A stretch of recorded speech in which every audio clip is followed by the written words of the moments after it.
we found each other, and I don't remember if a student emailed you or how that happened, but at any rate, you've been presenting for us for many years. It is. I was trying to remember that too, actually, Debbie. I think it was, what do you think, 2012, 2013? I think so. I think from the very beginning. I think you were in our first group. I think maybe so. Yeah. Yeah. And, you know, for those of you that are attending, I hope you've gone to the website. I hope you've looked at everything that she has done and accomplished in her life, because it's amazing. I also want to apologize. My granddaughter is here, of course, because it's International Day of Women and Girls in Science. So, of course, my granddaughter's here. So if you hear a little girl in the background, that's what that is. You know, Sandra is very accomplished. She's also very humble. How many books have you authored now? Well, 4 books on freshwater and then another on the planet. Yeah. So check those books out.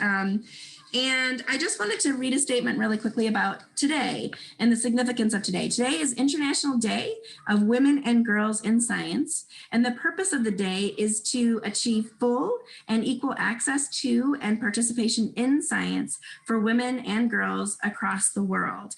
And I can think of no one better, and this is why we invited her and said, please, can you join us on this particular day?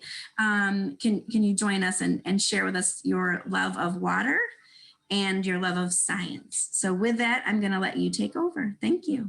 Thank you so much. And thank you all for joining us today.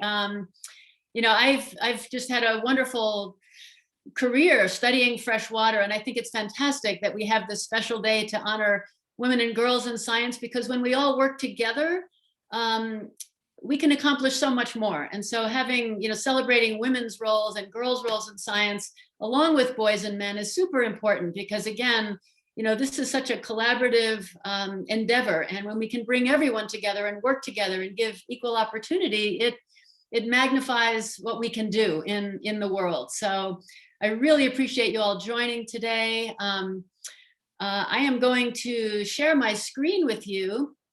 And, you know, we'll make this interactive. Let me just bring this up, desktop, whoops, share screen, share. Okay, can you all see my screen? Yes, we can. Yes, we can. Okay, let me bring this up. How about that? It's a beautiful picture of the moon. Okay, of the Earth and the moon. I mean.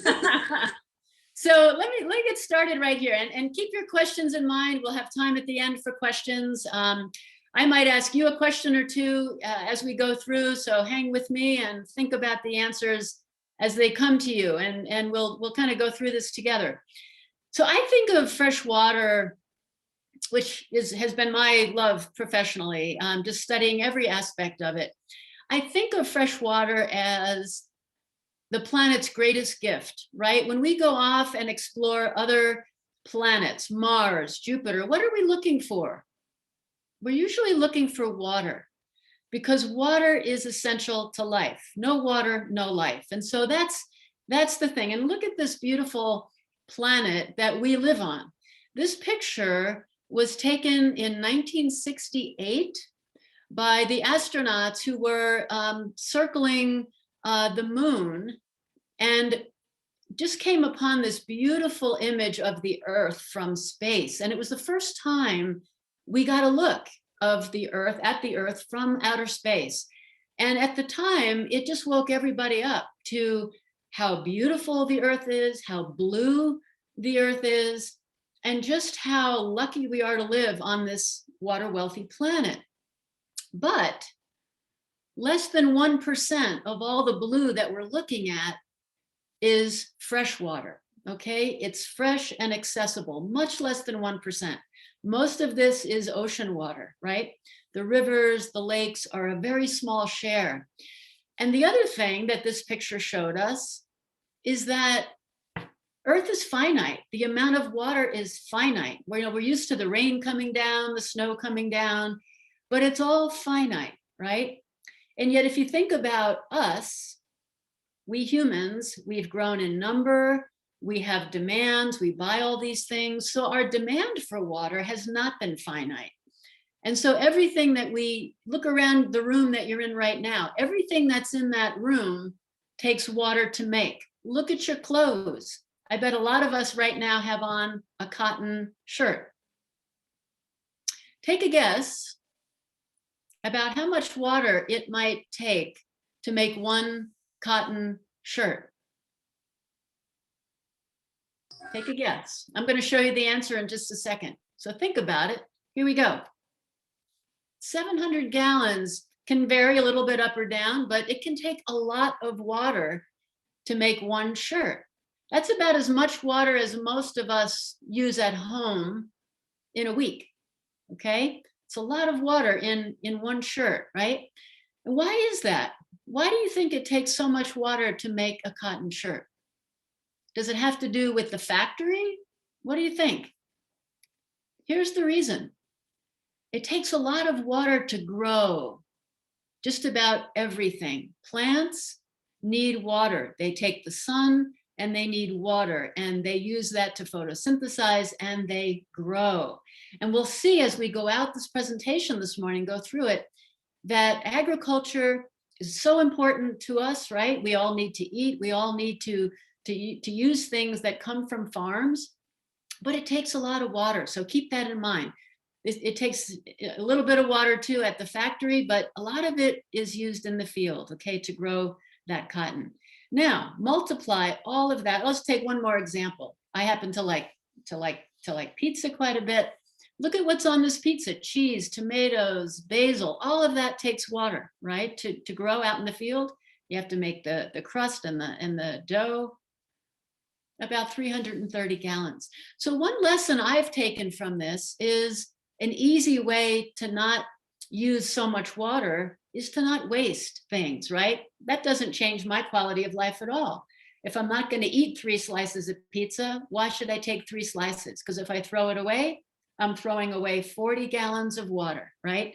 So it's a really easy way to think about water in our everyday life, is to realize how much it takes to make everything. Now we multiply all that by all the other people on the planet with us, right? You and me and all of us today here joining in this session. Multiply that by nearly 7 billion people on the planet now. And we can begin to understand all the things that we use. And again, this is not to make us feel guilty. It's to make us aware, right, of how much water it takes to keep ourselves going. So here's a map that some other scientists and I produced a few years ago. The lead scientist was Kate Brauman from the University of Minnesota at the time. And it looks at just how we're depleting water, watershed by watershed by watershed all over the world. So look at everything that's in red, okay? You have much of the Western United States. You have over here North Africa, of course. You have India, Pakistan. This is the Indus River right here. You have a good bit of Asia. Here's northern China. Here's southeastern Australia. And these places are where a lot of our food is grown, right? This is where we have a lot of irrigation going on, a lot of use of water to grow food, and a lot of it's in red, which means that it's being depleted in one way or the other.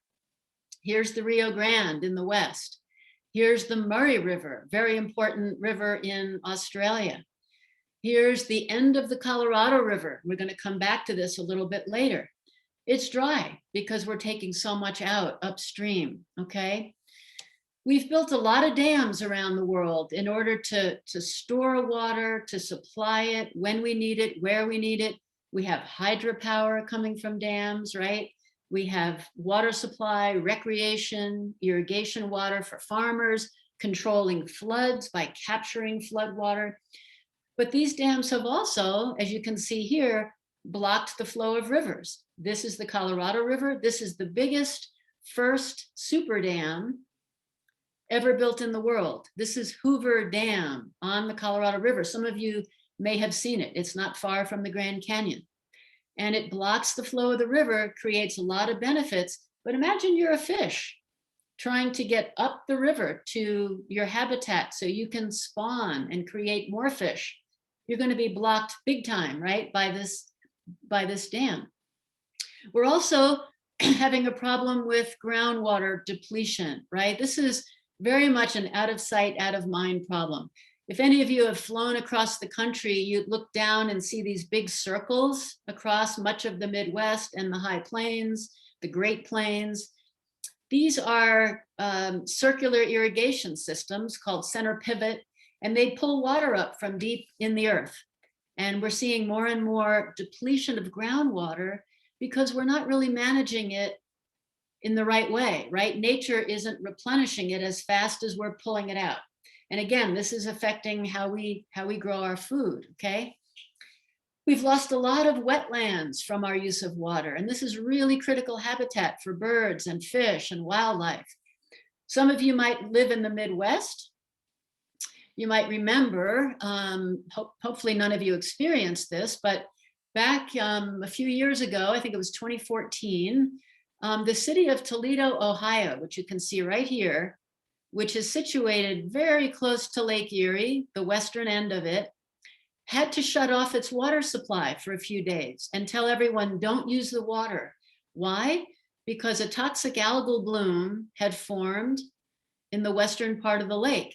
This is from pollutants, mostly nitrogen and phosphorus from farms, running off the land and into the water, and then causing a growth of algae that can become toxic. It doesn't always, but it can.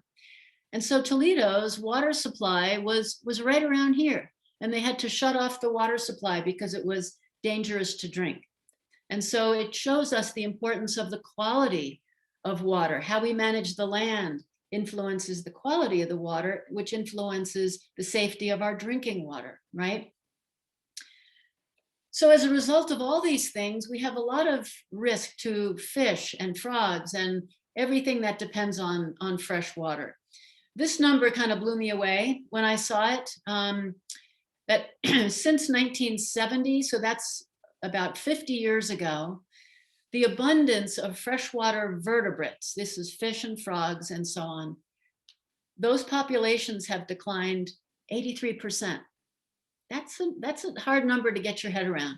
If I can phrase that a different way, for every 100 frogs and fish that existed 50 years ago, there are now only 17 of them.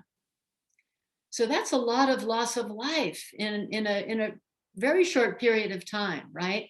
Which says to us, wow, we're not doing so great managing these rivers and lakes and freshwater ecosystems, the wetlands, the floodplains, right?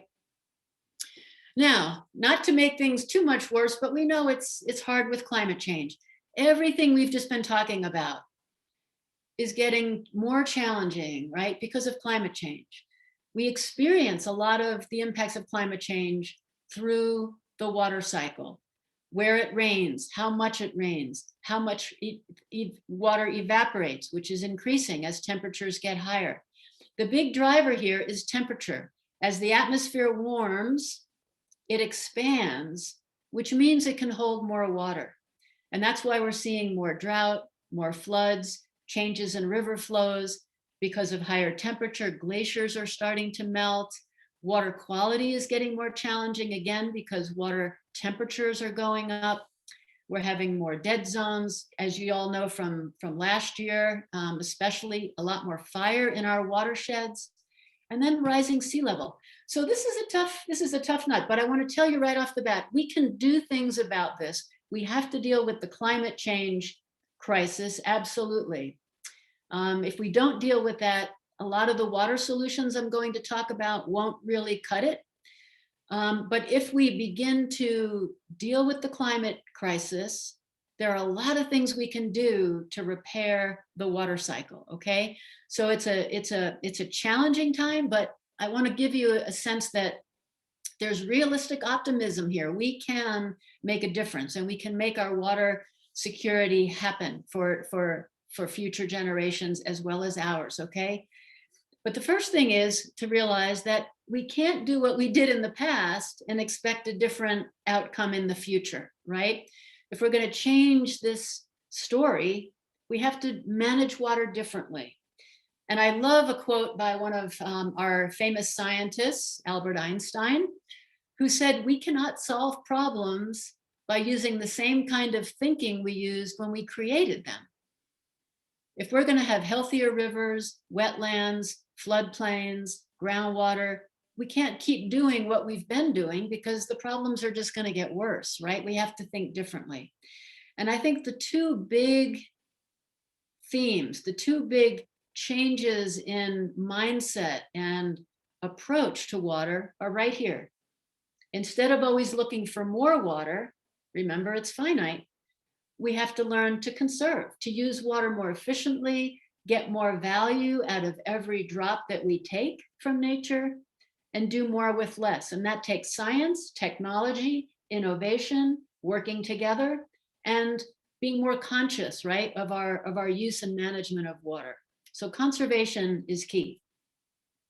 And then secondly, instead of trying to control nature all the time, building big dams, building big levees to control the floods, more and more control over where we're bringing water, how about if we try working with nature as a partner rather than trying to control it all the time, right?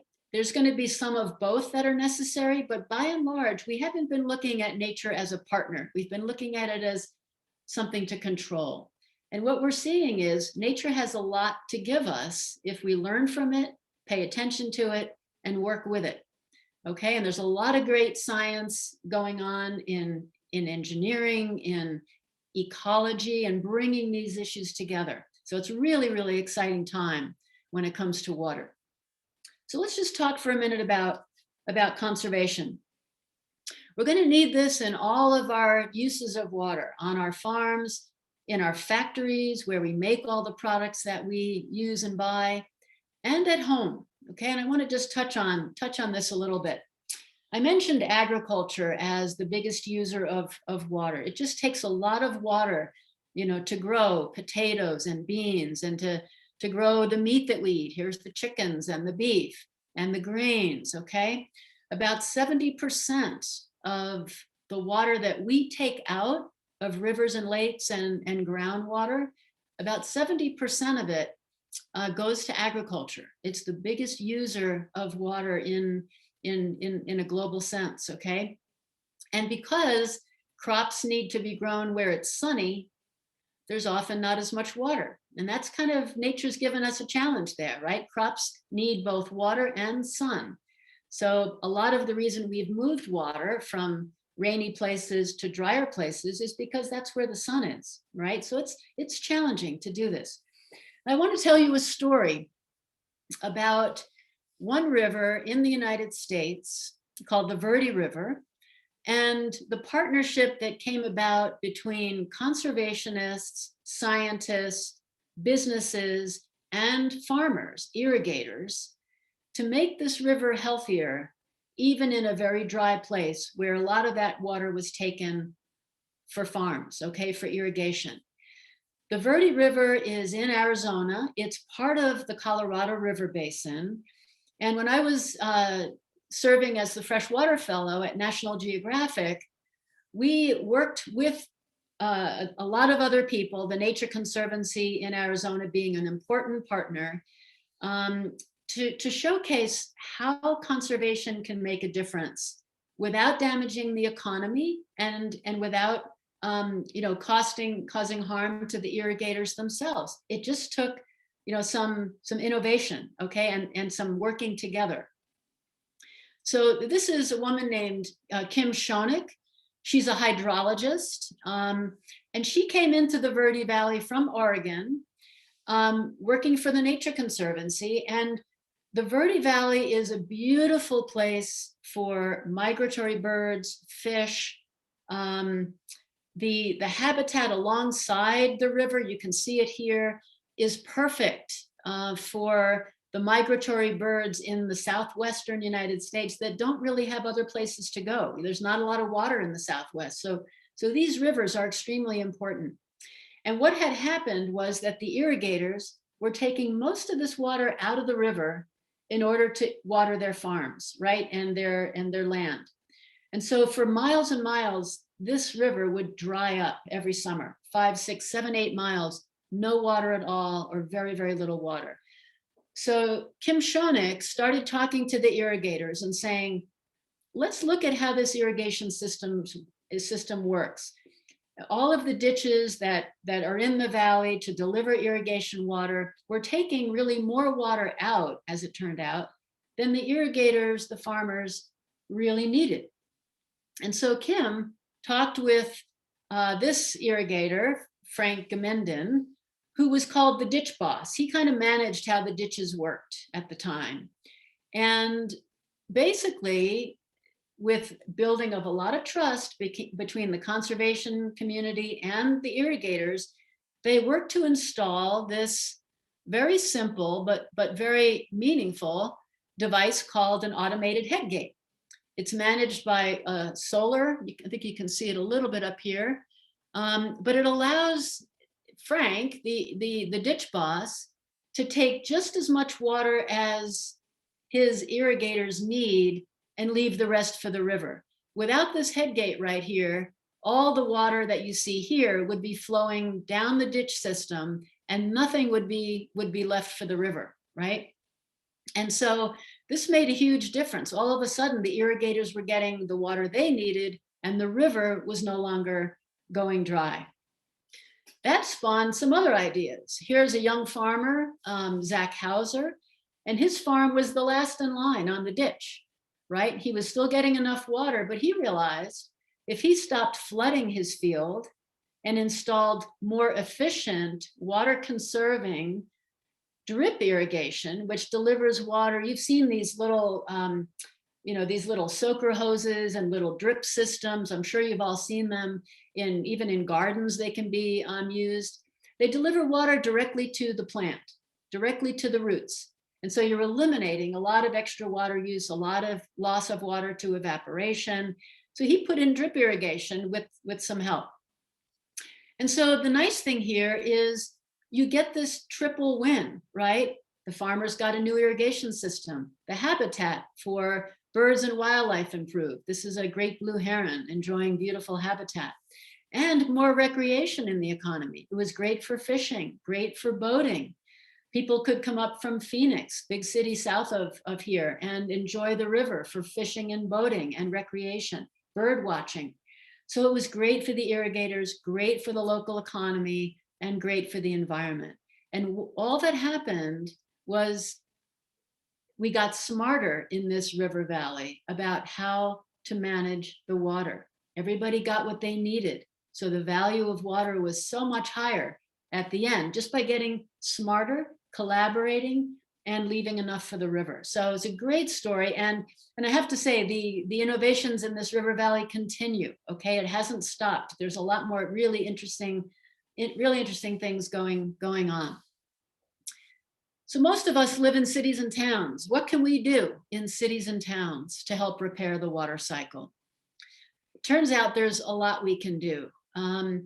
About 30 years ago, the United States legislature, Congress, passed a law that said all manufacturers of faucets and shower heads and toilets, the main fixtures that use water in our homes, had to become more efficient, had to meet certain standards of efficiency, okay? Most of us who were alive at the time, I was, didn't see any difference, right? It was just that there was less water coming out of this tap.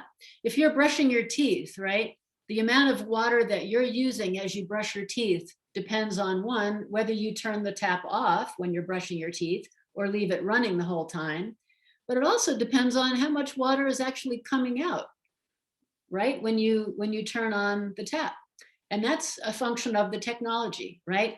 And so because of this, and because the government began to help people understand by labeling products which are more efficient, that everybody started to have more efficient fixtures in their homes and in their offices and in schools, right? And so water use came down. Our population was going up, but our water use per person was going down, okay? And that made a huge difference. we have saved at this point, think about this number, 9 billion with a B, 9 billion gallons of water a day, 9 billion gallons of water a day because of better technology in our homes and offices and schools. And every time we build a new home, it's getting this more water efficient technology. So that's 9 billion gallons of water that can remain in a river or can remain, in a lake that otherwise would have to be drawn out of it. And this makes a big difference. I used to live in Massachusetts. I live in New Mexico now. But back in the mid 1980s, Boston, and this is what happens in a lot of cities, right? Look at this water use, up since 1950, 60, 70. Wow. And here we are in the mid 1980s. Water use had grown so much that it was above what the engineers called the safe level. So what do we typically do if you're an engineer at a utility, a water utility, right? You say, oh my goodness, we need to expand the supply. We need to go out and find more water, right? That's the typical approach that we've used. Well, some people said, hey, wait a minute. If we go out and find more water, we're going to be taking it from a river and it's going to impact the fish there. How about we look at conservation as an alternative? This was pretty new back then, okay? And so that's exactly what the Massachusetts water people did. They took the public's interest to heart and they said, okay, let's look at what we can do with conservation.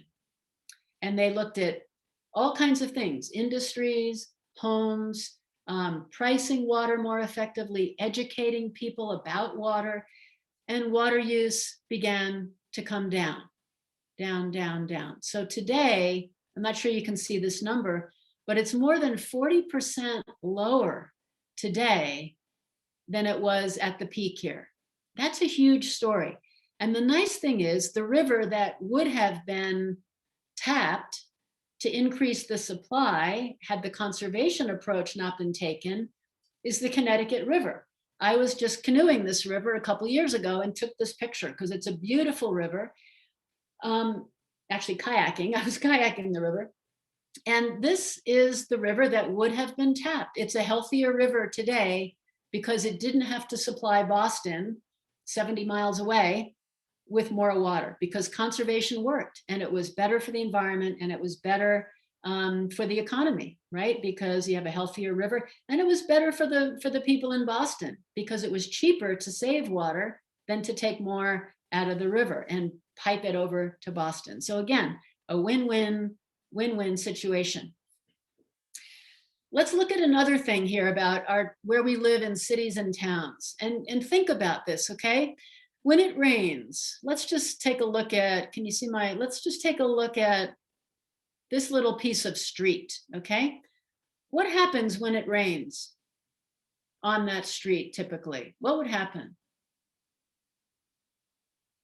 It would run off and maybe cause a flood, right? If you're having a really intense rainstorm. We saw a lot of pictures of this in the last couple of years when it rains, and the water's flooding, cars can't get through the street. It's picking up a lot of pollution and delivering that to the local creek. It's a mess, right? Because of why? Because it's not infiltrating. It's not infiltrating into the earth. Before the cities and towns, before the school parking lot, before our shopping centers, before our driveways and sidewalks, all these things that prevent water from infiltrating, rain from infiltrating. Before that, what was there? Wetlands, soil, grasses, things that allowed the water to infiltrate.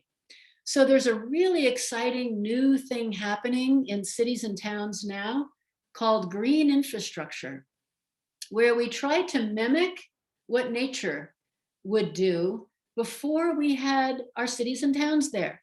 We're trying to repair that urban water cycle and let water do what it would have done before we were there, right? And it's a really exciting time. So what we're seeing is cities and towns, you can see great examples of this if you live in Philadelphia, Seattle, Portland, Baltimore, all over the country, Illinois too. There's some great examples. Kansas, where cities and towns are adopting green infrastructure approaches to managing their stormwater. And it's a great way to repair the water cycle. So this is something called a rain garden, where you have beautiful flowers and plants, and you can't see it so well here, but it's a little bit of a depression. So water that's coming down as rain, that's running off the sidewalk, is captured in this rain garden, and it infiltrates the soil. It replenishes the groundwater, right? And it creates a nice little place to walk by with flowers and plants. It's beautiful. Same thing here. This is something we call a swale, a vegetated swale or a bioswale. And it's again, a little depression. You can see it right here that captures rainwater going off the sidewalk, coming off the street, and it helps to infiltrate the soil and the groundwater below.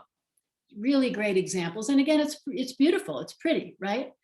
And so it saves water from running off, and it turns all of that flood water that would be a huge nuisance and pick up all that pollution, turns it into an asset, right? Turns it into a benefit. We're also seeing, this is a little more expensive, but the idea of permeable pavement. What if this sidewalk was permeable instead of impermeable? What if it could allow some rain to infiltrate by the way the materials are made and the way it can absorb water? So all these things can make a big difference, right? In our local water cycle. The other thing we're seeing, and I find this really exciting also, is, I mentioned we have a lot of dams all over, and they've served very useful purposes, and they still do. There's no way we're going to be taking all our dams down. They serve a lot of useful purposes. But some dams are obsolete. We don't need them anymore. Maybe we don't need the electricity like we used to. Maybe they're old textile dams from the 19th century. There's a lot of those in New England and Pennsylvania.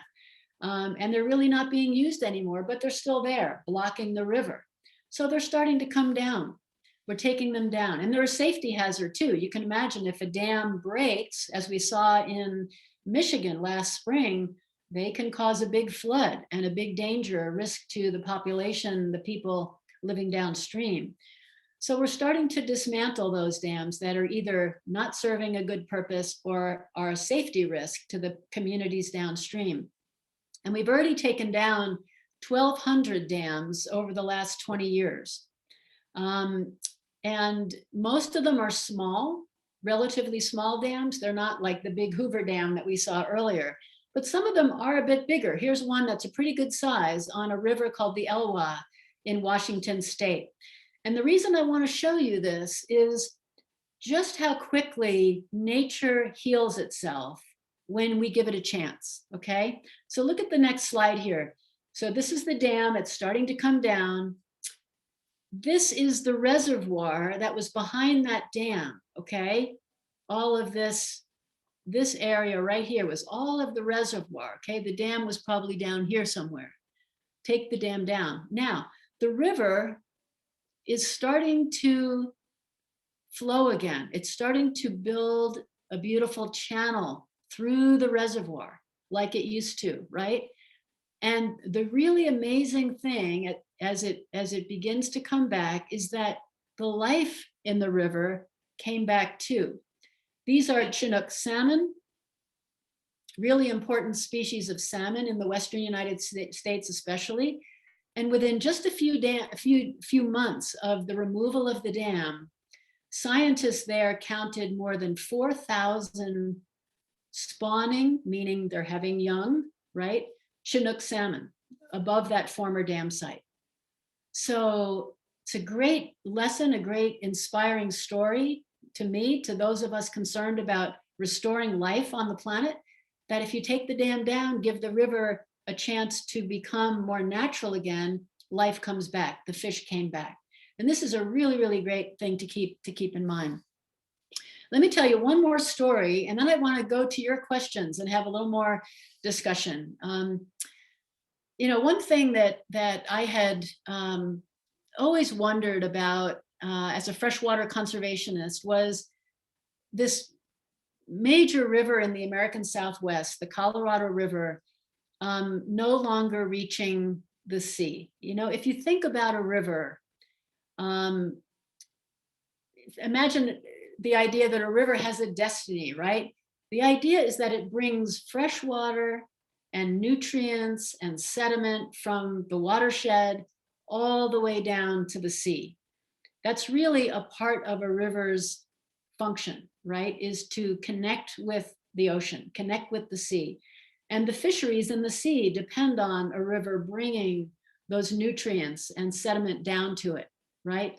Well, this is what the delta, the very end of the Colorado River, looked like for most of the time since the building of the last big dam on the Colorado.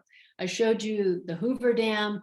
There are probably a dozen more dams that block the flow of the Colorado at different places in order to supply irrigation, to supply cities like Tucson and Phoenix and Las Vegas and Los Angeles. They all get water from the Colorado River, but nothing was left for the river itself.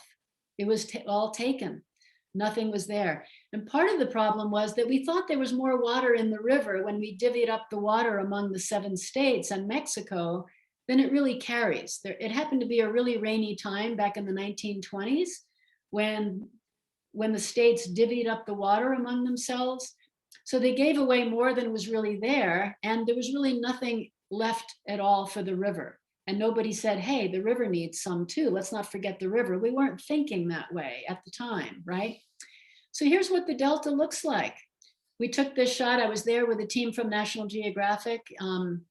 This was taken in 2014, I believe it was, right? 2012 or 2014. And it's a shocking thing. I had seen this delta for the first time in the mid 90s. And at that time, we kind of wrote it off as dead. There's nothing we can do. This is just the way it is. But the fact of the matter is that when you add water, life can come back, right? And so in 2014, and this is the right year, in 2014, the US and Mexico decided to do something really unique. They decided to operate the last dam on the Colorado River. It's right at the border of the US and Mexico, to operate the dam in a way that gives the delta some water. Let's give some water back to nature and see what happens. This was hard to do because there were a lot of demands on that water upstream. But conservationists had worked really hard on this, and scientists had worked really hard on this for about 15 years to get the 2 countries to agree to do this. So in the spring, in March of 2014, these gates went up.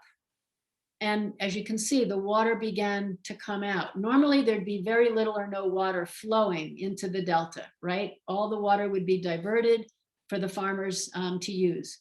So the gates came up, and within days, we could actually canoe on the upper part of that delta, okay? This is me. This is a very well-respected bird scientist, ornithologist, and ecologist, wetlands ecologist, who knows the Colorado Delta really, really well, has studied it for a very long time. We went off canoeing.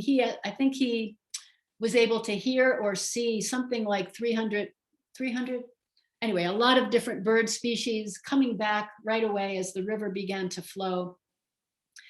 We went out every morning to find where the river might be that morning. You can see it's coming from way up here, gradually reclaiming a channel in the very dry delta. This is me taking notes.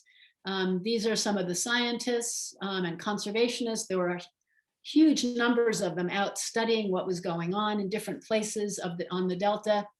And then after about 8 weeks,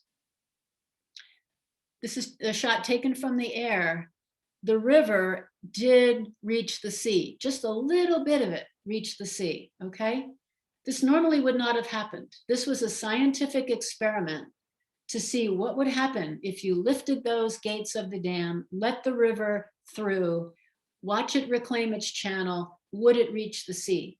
And again, in a normal spring before all the dams, there'd be a huge amount of water coming down, from the watershed and reaching the sea, a huge amount. This was a tiny, tiny bit, but it showed that if we decided to give the river some water back and restore a bit of the delta that we could do it. And scientists are now planting trees in different parts of the delta. They're delivering some irrigation water to trees in the delta to try to give some bits of habitat back to the delta. And it will never be what it once was, but to give fish, wildlife, and birds, migratory birds especially, some habitat, right? So to me, it shows that by conserving, this is really our take-home message from my talk this morning, okay? By conserving and working with nature and using the best of our science and ingenuity, we can build a better water future for all life, human and non-human life. And that's a really, really great lesson, right? It's a really great goal. We can do this if we put our minds to it. The best of our science and technology and ingenuity can help us do this. So that's what I'm going to leave you with from my talk this morning. I hope you have some questions. I would love, what time is it? We've got plenty of time for some of your questions. Yes, we do. And there's some questions from YouTube. And so while we're doing that, folks that are in the webinar, don't be shy. Please put your questions in the Q&A and we'll get those in. So one of the questions from YouTube is, well, it's wow, the map of the water use is so surprising. So I think they're talking about the one maybe from the very beginning. And is there a way to replenish the groundwater? Is stormwater management part of the issue? Is there a way to manage the, I think I lost let me just figure out, what am I doing here? Oh. New share, I'm trying to stop sharing. Oh, at the top, there should be something that says stop screen share. Or it's either the top or the bottom, it's a red icon. Okay, stop screen share. Sorry. No, it's okay. You've got a so it'll be in part of webinar the webinar service. So it won't be on yours. Right. It'll be a bar. I wonder if I can do it. Let me see if I can do it. I should be able to do this. Let's see. Can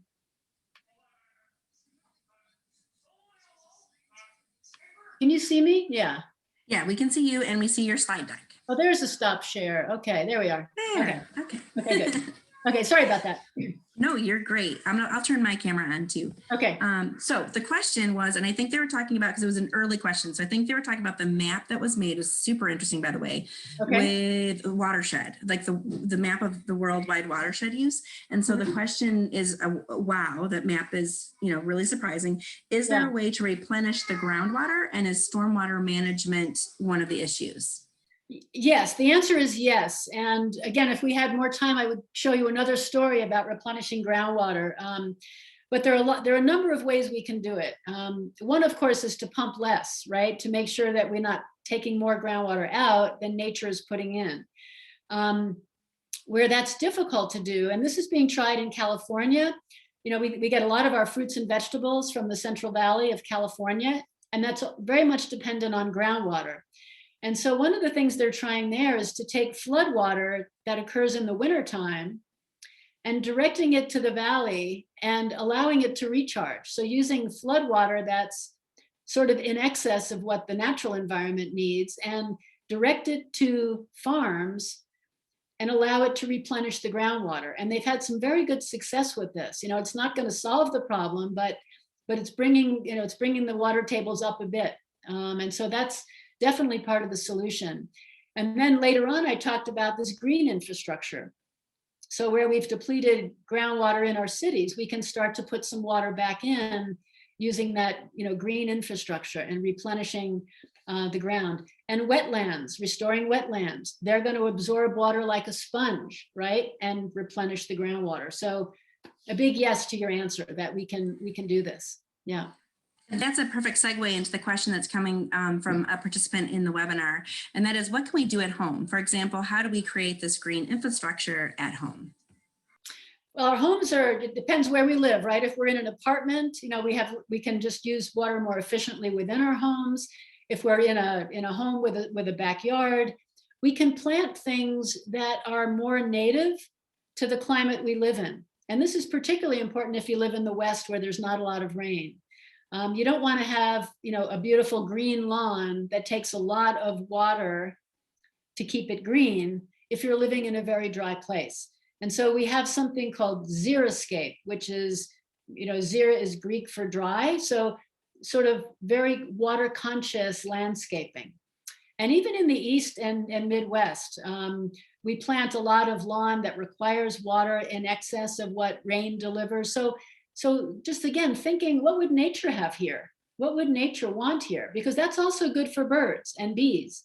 And so if we again think about nature and try to mimic what nature would do in our own yard, we can have a nice positive effect. Okay, it'll conserve water, it'll create habitat for the life that wants to be there, and make us feel like we're part of this restoration of the natural world.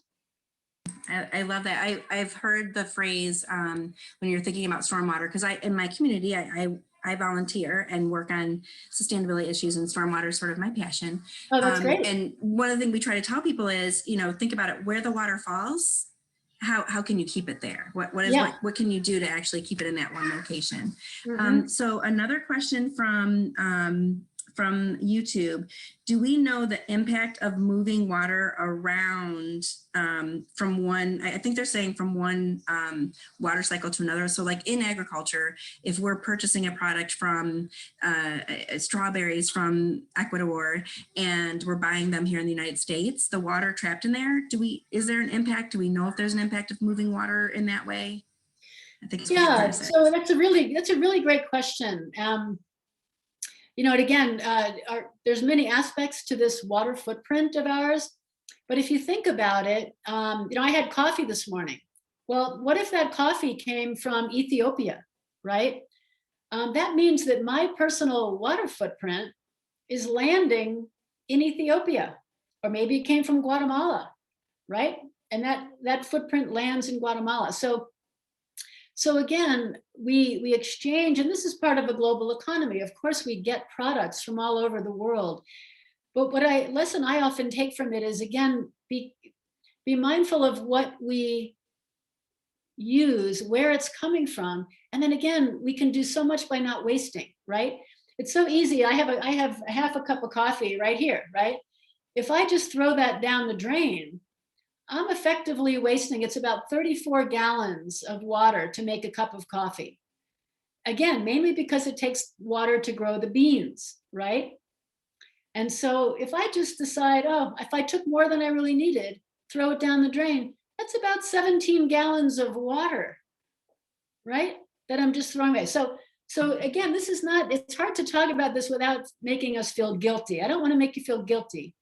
I just want to say that we have some agency here. We have some ability to make a difference in our own life that's not going to affect our happiness, right? I'm not going to feel less bad, right? If I only take the coffee I'm actually going to drink. And so it's just that sort of raising awareness. And if we do that with ourselves, with our family, with our friends, with our community, well, then we can make a difference. I think it's with so many other things. You don't know. We don't know what we don't know, and we don't have to be guilty about not knowing that. But once we know, are we doing better? Are we taking that information and doing better? Yeah. Exactly. So another question, it goes to I'm going to say this wrong, the Elwha River picture. Right. And I think they're talking about the one, not the dam, but the one where it was removed. And they're wondering if that was all sediment. What you saw on that, okay.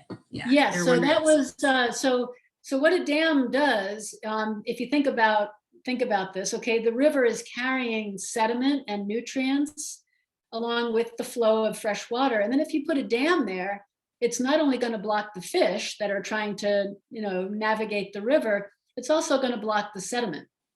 So you're going to have an accumulation of sediment behind the dam. And this is in large part what limits the life of a dam, right? You can only have so much sediment build up before you can stop storing enough water, right? And so that big reservoir that you saw was sediment that had been trapped behind the dam. And that was now going to, be basically the beginnings of a healthier river. And that sediment would gradually start to move downstream again as the water carried it. And that's one of the things you have to be careful about when you take a dam down, that you're not suddenly going to have a rush of sediment come down with the floodwater. So that's something the engineers have to examine, study, look at. Scientists have to be careful about that. But on the whole, it's a good thing for the food web to get that sediment, the nutrients, the water flowing, again. Yeah. That was going to be my follow-up question. I imagine there's a big difference between removing like the sediment that's backed up in an urban setting, because I'm on the Fox River, and we have several dams that we're going to be removing. And I know one of the things that we talk about is, well, what's in that sediment? Yeah. Are there pollutants? So That's right. You do have to be mindful of what's in it, how rapidly it's going to move. If there are toxic chemicals in it, you want to be super careful about where those are going to land and what's going to happen to them. So absolutely, you have to be very, very cautious, careful, and scientific about this kind of a process. Yeah. Well, speaking of scientific, you showed a really cool picture of you doing field work. And I was wondering, as a scientist, how are you, I think people think that to do science, you have to be in the field all the time. And I was just wondering about how much of your time do you think you spend planning and conducting investigations? How often are you in the field? What percentage of time? Well, it's interesting because science happens in many ways, right? I'm not what I would call a lab scientist or even a field scientist. I'm more of an integrator of science with an eye toward how we can affect better policy in how we manage water, right? So I'm sort of in that intermediate category. I sort of describe my work as bridging science and policy and practice, right? So I consider that to be integrating a lot of different science. I mean, fresh water is a very interdisciplinary field. You have to understand ecology, economics, anthropology, society. I mean, there's so many aspects to it. And yet coming up with a good decision about how to manage water requires that you understand a little bit of all that. So you've got to learn how to integrate what the engineers know, what the botanists know and the biologists know, and what the ecologists know about what the wetlands are doing. And then how do you make a policy out of that for society to manage water better?